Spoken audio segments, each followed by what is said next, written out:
Cek.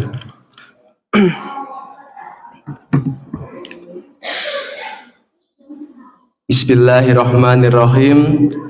Assalamualaikum warahmatullahi wabarakatuh.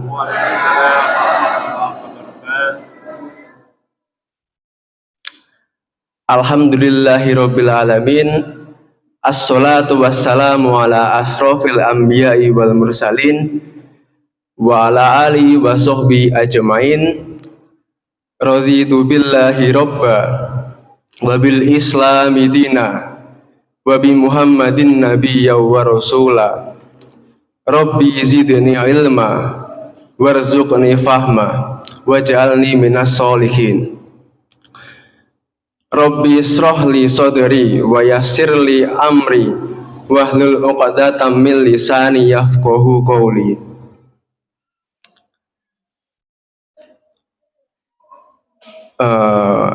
Yang kami hormati Ketua Takmir Masjid Syafiul Ummah Bapak Haji Katimun beserta jajarannya. Yang kami hormati Bapak Ibu semuanya, jamaah buka bersama sore hari ini yang dimuliakan oleh Allah Subhanahu wa taala. Pertama-tama marilah kita panjatkan puji syukur kehadiran Allah Subhanahu wa taala, karena atas limpahan rahmatnya kita dapat berkumpul pada sore hari ini dengan keadaan sehat walafiat. Tak lupa sholawat serta salam kepada Nabi Muhammad SAW. Semoga kita mendapatkan syafaatnya di yaumul kiamah nanti. Amin. Pertama-tama saya perkenalan dulu nggih. Nama saya Billy Fahad, biasa dipanggil Billy. Jadi saya di sini diberikan amanah oleh Takmir Masjid Syafiul Ummah untuk memberikan kultum singkat menjelang buka bersama pada sore hari ini dengan tema kesehatan. Jadi biar nggak bosan melulu-melulu seperti itu, jadi variasi nggih.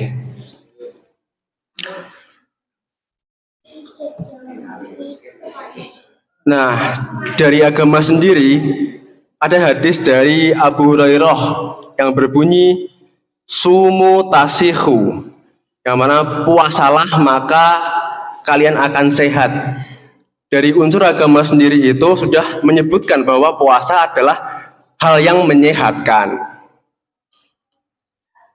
Nah, kita balik ke zaman masa lampau, nggih.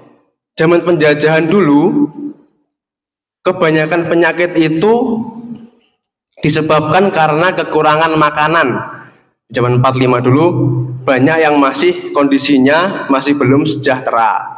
Jadi banyak masih warga masyarakat Indonesia ini masih lapar, yang sakit karena lapar, gizinya belum tercukupi, gizi buruk. Jadi penyakit-penyakit seperti dahulu seperti itu. Nah, jika sekarang penyakit itu banyak disebabkan oleh kelebihan makanan. Nggih, saniki kan seperti itu nggih. Sebelum masuk ke penyakit, dari kondisi tubuh kita terlebih dahulu. Jadi ada yang namanya obesitas, tahu nggih? Obesitas itu tidak hanya dilihat dari looknya saja atau fisiknya saja, jadi ada hitungannya. Namanya rumus, kalau dalam bahasa Indonesia IMT atau indeks massa tubuh. Kalau dalam bahasa Inggris namanya body mass index. Itu bisa diukur. Caranya gimana? Berat badan kita dalam kilogram itu diper atau dibagi dengan tinggi badan kita dalam meter. Misalkan saya beratnya 74. Nah, terus tinggi saya 173. Jadi cara menghitungnya 74 per 1,73 dikuadratkan. Saya sudah pernah menghitung nilai saya itu sekitar 22,8 terakhir saya hitung itu. Jadi jika range seperti itu, jadi range idealnya adalah ketika hasil IMT-nya itu antara 18,5 sampai dengan 22,9. Nah, jadi saya termasuk yang ideal ya. Nah, yang ideal. Nah, kalau obesitas itu hasil IMT-nya atau BMI-nya itu di atas 25. Jadi hasil baginya dari berat dibagi dengan tinggi itu di atas 25, itu masuk kategori obesitas. Sebelum masuk menghitung, coba jenengan kalau ngaca atau bercermin itu dari iringan, dari miring. Nah itu apakah perutnya udah offside belum? Nah kalau perutnya udah offside berarti kan udah indikasi bahwa berat badannya sudah obesitas, indikasi nggak? Jadi nilainya harus tetap dihitung. Apakah di atas 25 atau enggak?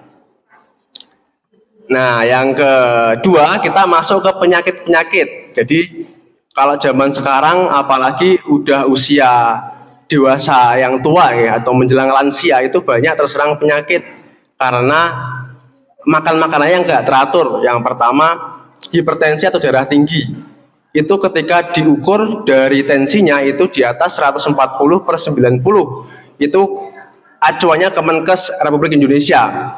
Bahkan sekarang di Amerika itu kategori hipertensi itu di atas 130 itu masuk hipertensi, tapi belum masuk ke Indonesia untuk acuan hipertensinya. Kalau dari sini masih ikut dengan Kemenkes. Kalau dari Amerika tadi namanya AHA, Association of Heart of American.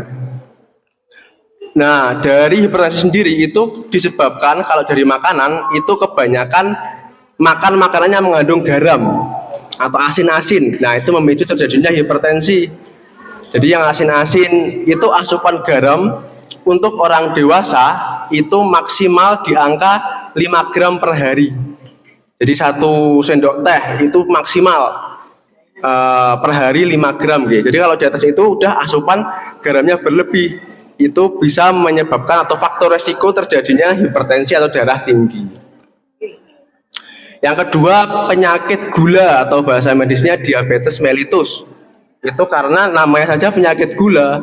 Jadi terlalu banyak makanan yang manis-manis, terlalu banyak makanan yang mengandung gula, minum-minum sasetan, minum-minum yang ada di supermarket yang manis-manis, atau terlalu banyak konsumsi karbohidrat itu bisa memicu terjadinya diabetes mellitus.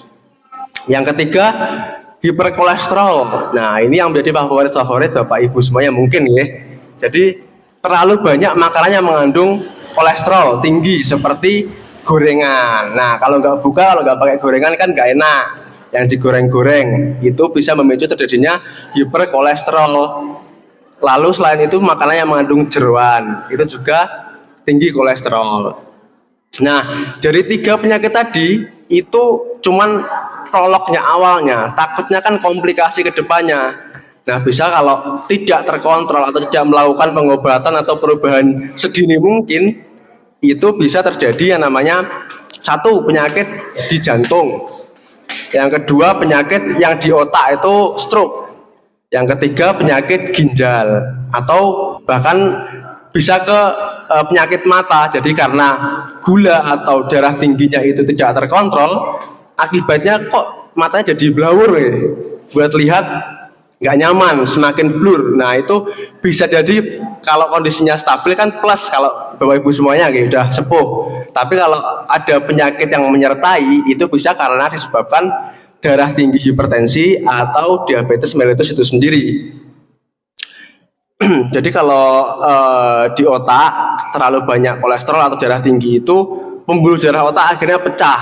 Nah pecahnya perdarahan otak itu bisa menyebabkan stroke. Gejalanya ya kelemahan anggota gerak. Jadi anggota gerak kiri atau kanan rasanya buat digerakkan berat. Nah gitu. Kalau yang terlalu banyak plak atau kolesterol, efeknya bisa juga ke jantung. Namanya penyakit jantung koroner. Itu yang diobatnya biasanya dengan, kalau udah parah, dengan pasang ring itu, PCI atau bahasa medisnya PCI. Nah selanjutnya makanan yang terlalu banyak mengandung asam urat tinggi purin namanya, bahasa medisnya tinggi purin. Itu keluhannya gimana? Kalau pagi-pagi jenengan bangun tidur rasanya badan pegel-pegel linu, terutama pada jaringan perifer, jari-jari tangan kaki itu rasanya pegel-pegel linu. Itu terlalu indikasinya bisa ke arah tingginya asam urat. Nah, jadi dikurangi makanan-makanannya mengandung tinggi asam urat seperti seafood. Lalu kalau sayur ya bayam-bayam itu sudah dikurangi. Nah, serangannya kalau asam urat itu gimana? Biasanya di jempolan kaki. Kalau nggak terkontrol tiba-tiba merah. Nah, itu biasanya nyeri sekali. Kalau seperti itu harus segera ke fasilitas kesehatan atau ke dokter terdekat. Nah, tadi kan sampun saya sebutkan tentang beberapa penyakit akibat kelebihan makanan. Jadi dengan kata lain, puasa yang benar dengan makan sahur dan buka yang benar, maka kita akan bisa menghindari penyakit tadi. Jadi bukan berarti saya udah puasa 14 jam, 13 jam. Akhirnya buka puasanya balas dendam. Sate gulai digabung, minumnya yang manis, terus gorengannya 5. Nah, itu kan takutnya serangannya terjadinya pas setelah buka. Jadi seperti itu. Nah, satu lagi yang menjadi tema pada sore hari ini adalah membahas tentang adanya regenerasi sel. Regenerasi sel dalam tubuh kita pada saat puasa, atau yang bisa disebut dengan autofagi. Jadi bukan auto pagi ya, bukan tiba-tiba besok pagi atau tiba-tiba sore, tiba-tiba siang, auto sore, bukan. Jadi autofagi itu istilah medis yang mana secara harfiah atau secara bahasa itu bisa diartikan dengan memakan diri sendiri, namanya autofagi itu. Jadi ini mengacu pada proses ketika sel-sel tubuh yang sudah lama atau rusak itu dipecah dan komponennya didaur ulang lagi. Jadi puasa itu karena nutrisi dalam tubuh itu tidak tambah, tidak ada asupan makanan, jadi memicu sel-sel itu memakan sel-sel yang sudah rusak, sisa sel yang sudah rusak itu untuk dijadikan sel-sel yang baru. Jadi seperti itu yang bisa diselamatkan. Jadi puasa ini adalah salah satu cara yang paling efektif untuk memicu terjadinya autofagi itu sendiri. Jadi karena kondisi tubuh tidak ada asupan nutrisi selama lebih dari 12 jam, akhirnya sel-sel itu memakan sisa-sisa sel, pembuangan sel yang kemarin tidak terpakai atau sudah mati, jadikan didaur ulang untuk jadi sel yang baru. Nah, kok nggak adil, kok cuman puasa aja? Kan itu berarti kan hanya untuk umat muslim, padahal kan harusnya kalau kesehatan itu menyeluruh ke masyarakat yang luas, meskipun ke non muslim juga. Jadi namanya kalau non muslim itu atau masyarakat umum yang tidak dalam puasa Ramadan, namanya istilahnya intermittent fasting. Nah, jadi nggak ada istilah sahur atau bukan, nggak ada. Jadi intermittent fasting bisa jadi puasanya sampai 12 jam per 16 jam, itu beda-beda tergantung program yang dijadikan atau acuan dari subjek itu sendiri untuk melakukan intermittent fasting itu mau apa, mau diet atau mau pembentukan badan, bodybuilding, seperti itu. Jadi autofagi ini menyebabkan sel yang bekerja itu di bawah tekanan. Karena tidak ada asupan nutrisi, jadi memaksanya untuk membersihkan dan mendaur ulang sel yang sudah rusak untuk dapat berfungsi kembali.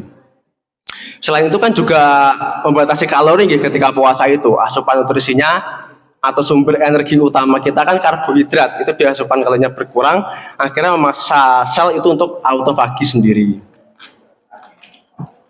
Nah, pernah dengar bahwa kalau kita nggak makan itu akan memakan lemak yang ada pada tubuh atau namanya lipolisis. Jadi itu kondisi yang berbeda kalau autofagi itu memakan sel-sel sisa yang tidak terpakai kemarin sudah mati daur ulang untuk jadikan sel-sel baru lagi.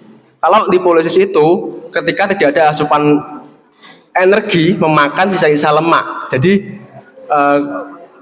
alur fisiologisnya itu alur secara medisnya itu berbeda, tapi intinya bisa dipicu dengan hal yang sama, yaitu dengan cara berpuasa.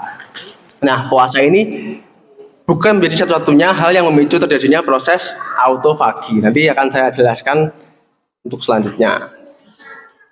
Nah, bagaimana jika pada tubuh kita itu tidak ada sel-sel yang berganti atau tidak terjadinya proses autofagi? Yang pertama yaitu penumpukan sel-sel yang rusak, bisa dengan penuaan dini, proses penuaan dini yang terlalu cepat.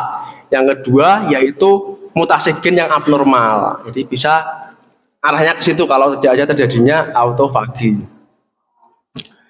Jadi yang pertama untuk pergantian sel tadi kan dengan proses autofagi. Yang kedua, apakah bisa dengan proses yang lain? Ya itu bisa, namanya apoptosis atau proses kematian sel yang terprogram. Seperti sel darah merah dalam tubuh kita itu usianya sekitar 100 sampai 120 hari akan reproduksi lagi, membentuk sel-sel darah merah yang baru lagi.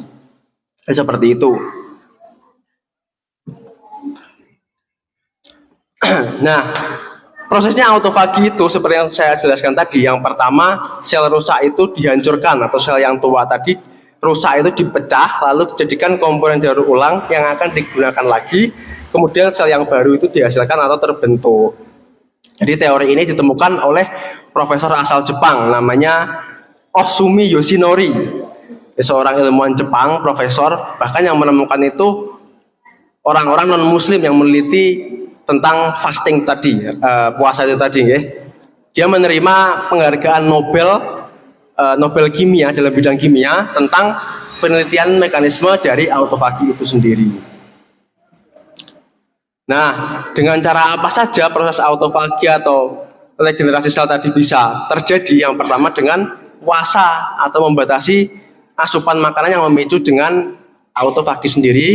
Yang kedua dengan olahraga yang memicu aktivitas fisik yang sifatnya biasanya lebih ke endurance atau daya tahan tubuh, seperti jogging, senam. Jadi tidak harus olahraga yang keras. Kalau bulu tangkis, basket, futsal itu kan keras. Jadi dia sprint tapi tidak ada endurance-nya kan kurang. Tapi kalau jogging bisa dengan lari-lari kecil tapi lama. Nah, itu juga bisa memicu proses terjadinya autofagi. Nah, supaya lebih optimal autofagi itu dalam puasa jenengan bisa seperti aktivitas biasa saja. Meskipun kalau dalam hadis satu ayat ya, yang puasa itu kalau tidur itu ibadah daripada hal-hal yang tidak diinginkan. Tapi kalau di sini maksudnya autofagi itu jika jenengan semuanya aktivitasnya normal, tetap bekerja, tetap melakukan aktivitas seperti biasa, seperti halnya sebelum puasa, lebih optimal. Yang ketiga, tidur yang cukup dan berkualitas. Maksudnya gimana?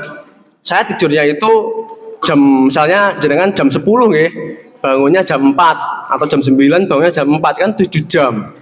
Tapi jenengan bangun-bangun di malam hari. Bangun-bangun mungkin kepikiran stres pekerjaan, tuntutan apa gitu kan, memicu bangun yang nggak nyaman. Nah, itu namanya nggak optimal tidurnya. Meskipun cukup totalnya 7 jam, tapi regenerasi sel itu tidak bisa lebih bagus dari yang tidurnya mungkin cuma 5 atau 6 jam tapi nyenyak. Bangun tidur rasanya fresh. Jadi indikasinya seperti itu. Kalau bangun tidur rasanya semangat, fresh, berarti tidurnya itu udah optimal, udah berkualitas. Jadi bukan yang tidur tapi tidak berkualitas meskipun lama gitu.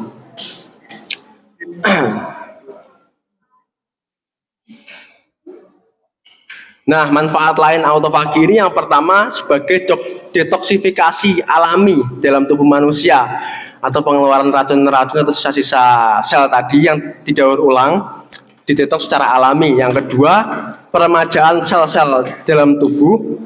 Lalu yang ketiga bisa menghambat proses dari penuaan. Jadi penuaannya lebih lama, bukan dipercepat gitu. Jadi masih udah agak sepuh tapi kulit-kulitnya masih bagus, masih kencang-kencang, atau tidak ada penyakit-penyakit yang terjadi pada Bapak Ibu semuanya. Nah, ini balik lagi ke proses ibadah nggih. Lalu manfaat puasa itu apa dalam kesehatan? Yang pertama tadi karena ini membahas autofagi, untuk autofagi sendiri. Yang kedua, meningkatkan fungsi insulin atau mengurangi resiko diabetes. Karena otomatis kan kalau kita asupan nutrisi atau karbohidratnya itu kurang, berarti kan manis-manis yang kita makan itu juga kurang. Akhirnya memicu atau bukan menjadi faktor resiko terjadinya diabetes mellitus itu sendiri. Lalu yang ketiga, bisa membantu menurunkan berat badan. Nah, bagi yang ada niat lain, jadi puasa itu tidak sebagai dengan ibadah saja, tapi juga sebagai diet, tapi harusnya itu kan jadi niat yang nomor sekian nggih. Kalau puasa Ramadan harus niat awalnya balik lagi ke ibadah dulu, baru niat apa namanya yang lain itu bisa dengan sambil diet. Nah gitu boleh.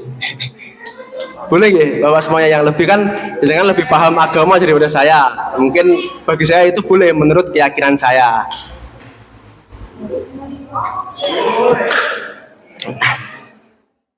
Nah seperti hadis yang dibacakan tadi, sumu tasihu, maka berpuasalah, maka itu akan menyehatkan.